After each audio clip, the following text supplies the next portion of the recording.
Tinawanan lang ng head coach ng South Sudan ng Gilas Pilipinas Tambak at Chot Reyes hindi mapakali sa nangyayari ngayon sa ating national team na kahit isa walang naipanalo.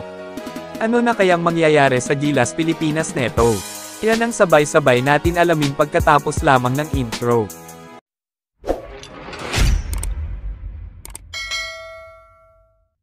Tinapos na nga ng South Sudan ang pangarap ng Gilas Pilipinas na makapasok sa Paris Olympics. Nakakapanghinayang lang mga idol na ang daming naging hero at ginawa lahat ng mga players ng Gilas Pilipinas ang lahat para manalo sa laban na iyon kontra South Sudan.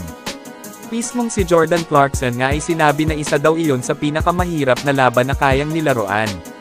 Pero pansin nyo ba mga idol, pwede naman si Jordan Clarkson maglaro sa USA pero mas pinili niya dito sa Pilipinas kasi hindi siya nakakalimot sa kanyang mga kababayan dito na may dugong Pinoy siya at nasayang din ang ginawa ni Renz Abando. Gutom na gutom sa bola block party ang ginawa sa FIBA laban sa South Sudan. Halos lumilipad na si Renz Abando lakas sa depensa at nagpasiklab agad sa first quarter. Halos kung titignan solid na line-up ng Gilas ngayon pero parang hirap na hirap sila sa mga kalaban.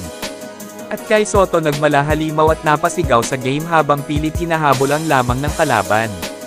At samantalang lalag na ang Gilas sa FIBA 07 nga ang standing neto at wala ng pag-asa nakapasok para sa Paris Olympics. Ano na kayang magiging susunod na hakbang ng Gilas Pilipinas dito sa ngayon? Hiling laro pa sila sa China, wala din naman say kung mananalo sila kasi laglag na sila sa FIBA. Nakakalungkot lang isipin na wala man lang tayo na ipanalo kahit isa. Wala naman tayo dapat sisihin kasi ginawa naman nila ang kanilang makakaya para sa laban na ito. At dito na natatapos ang ating magandang content mga idol.